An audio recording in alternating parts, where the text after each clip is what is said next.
There isn't a film franchise with a universe as expansive as the one from Star Wars. One thing that hasn't been spotlighted as heavily has been the diversity in lightsabers seen across the galaxy far, far away. The old canon boasted dozens of different variants of the iconic weapon, divesting heavily from the most recognizable colors and providing all sorts of variants in between. But one thing Star Wars fans may not know is that, even in the new canon, there exists an array of unique blades the movies haven't really touched. There are different colored blades and different kinds of sabers altogether, and maybe unsurprisingly, they all mean something. So, with it being Star Wars season yet again, I'm the less cool Ewan who likes Star Wars, and here are 9 lightsabers you didn't know exist and what they mean. Number 9. The Kane lightsaber. Jedi around during the Clone Wars typically wore their weapon around their belt, displayed in full view and ready to be activated at a moment's notice. Not all Jedi opted for that approach though, with Master Terra Sanube actually integrating his light blue saber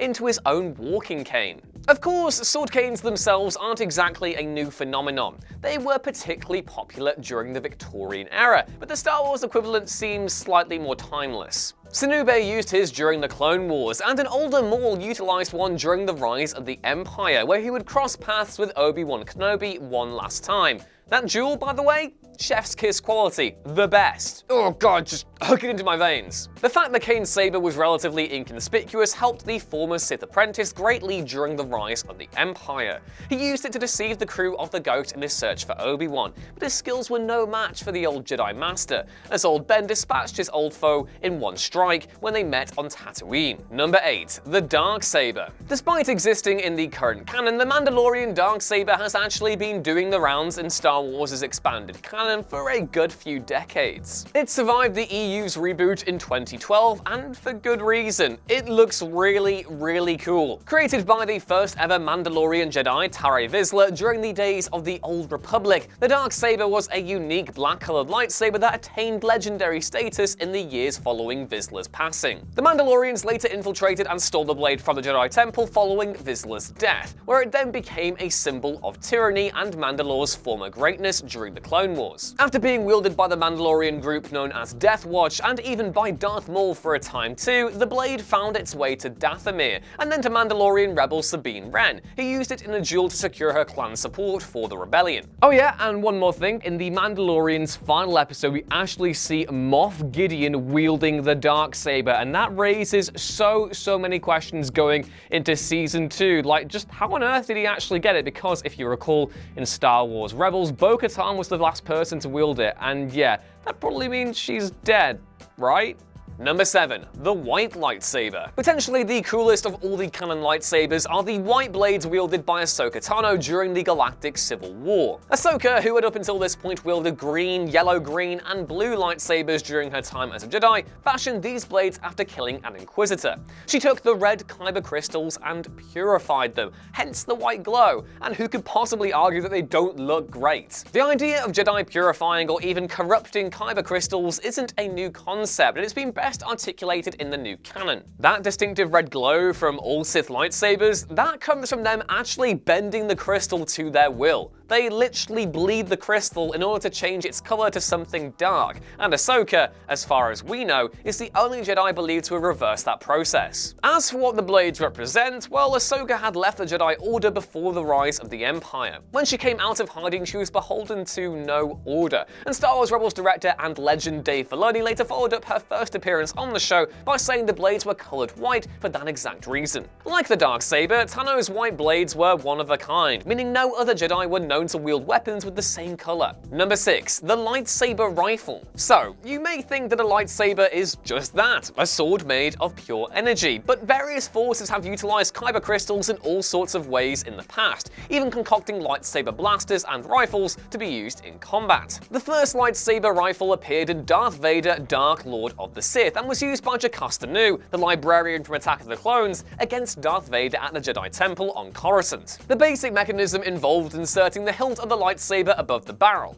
Once activated, the rifle would condense the energy generated by the blade into projectile blasts, but could only manage about 5 shots before the saber itself completely, combusted. The lightsaber rifle hasn't seen prolific usage in a galaxy far, far away, but it's certainly an interesting weapon. The idea of utilizing a lightsaber as a projectile weapon was also covered in Star Wars Rebels, where Ezra Bridger actually used a lightsaber blaster type component into his first weapon. Number 5. The lightsaber pike. The old Legends canon was filled to the brim with all sorts of weird and wonderful lightsaber colors, but one of the more fondly remembered was yellow. Several Jedi utilized this kind of saber, including Zane Carrick, who operated during the Old Republic as a Jedi fugitive, but only a select few have been known to use it in the new canon, hence why it's slightly more obscure than the blue and green blades audiences are way more familiar with. Yellow lightsabers were only really utilized by Jedi Temple guards, and even then they were of unique design. These pikes differed from the usual double-bladed swords in that they actually had a longer hilt, and all guards wielded the same basic design. They were typically recruited from Jedi Sentinels, Jedi who specifically dabbled with undercover work and infiltration, and that class just so happens to be the one most synonymous with the yellow lightsaber. Although the current canon has only really shown yellow blades attached to the pikes used by the Temple guards,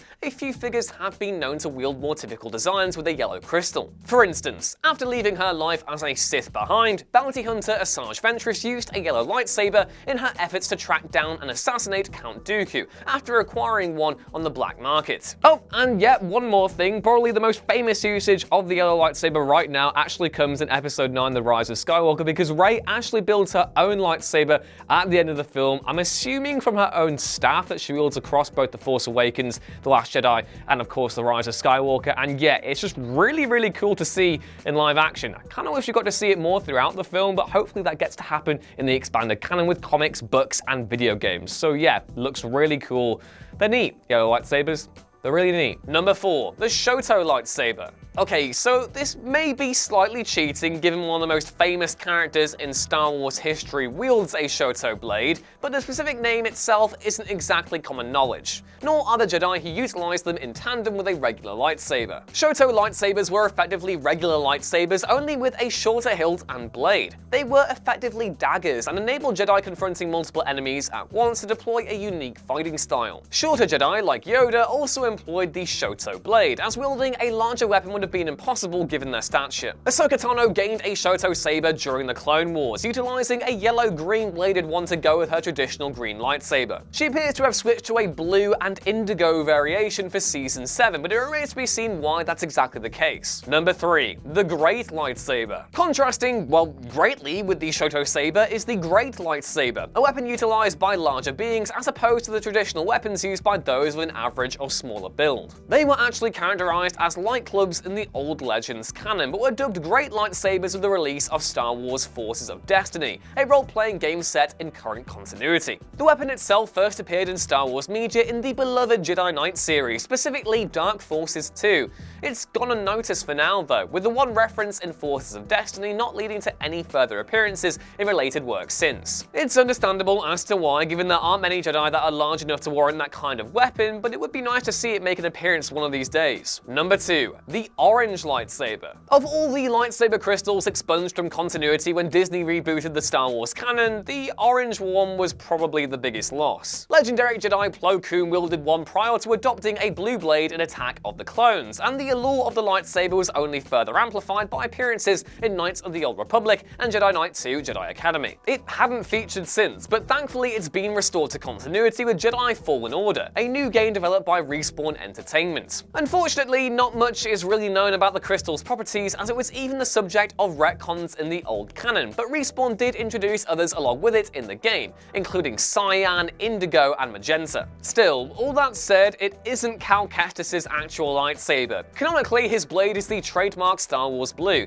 but given players are able to customize their saber to have all sorts of colors, and that the game does form a part of actual Star Wars continuity, that's as good a cause as any to surmise it's finally graduated from Legends to full-on continuity. And number 1, the hinged double-bladed lightsaber. The lightsaber that made everyone's head spin when it appeared in the second trailer for The Rise of Skywalker, the hinged double-bladed lightsaber has actually been around for quite some time, first making its debut in the Clone Wars animated series, with the appearance of Pong Krell. Yes, I know the name is bad, but I don't make them up. Krell was the same species of alien as Dex, the owner of the diner that helped Obi-Wan track down Jango Fett in Attack of the Clones and gave us all nightmares, Jesus Christ. And his approach to combat was anything but subtle, basically. Because he had 4 arms, he actually wielded 2 hinged double-bladed lightsabers at once. And if you think that sounds like overkill, it's probably because it was. A few Jedi Temple guards also utilized hinged sabers, but their full history hasn't really been determined. But yeah, even though I only picked lightsabers from the current continuity, I want to hear from you guys what your favorite lightsaber is. Are there any you'd like to see come back from Legends? Let me know in the comments below, and please, please, please don't forget to like and hit the notification bell so you never miss another video going forward. It really does help us out, and yeah, I'd really appreciate it. Remember, you can find more stuff like this at whatculture.com,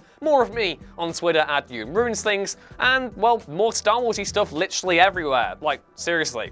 That's all for now, though. May the Force be with you, and I'll see you next time. Bye!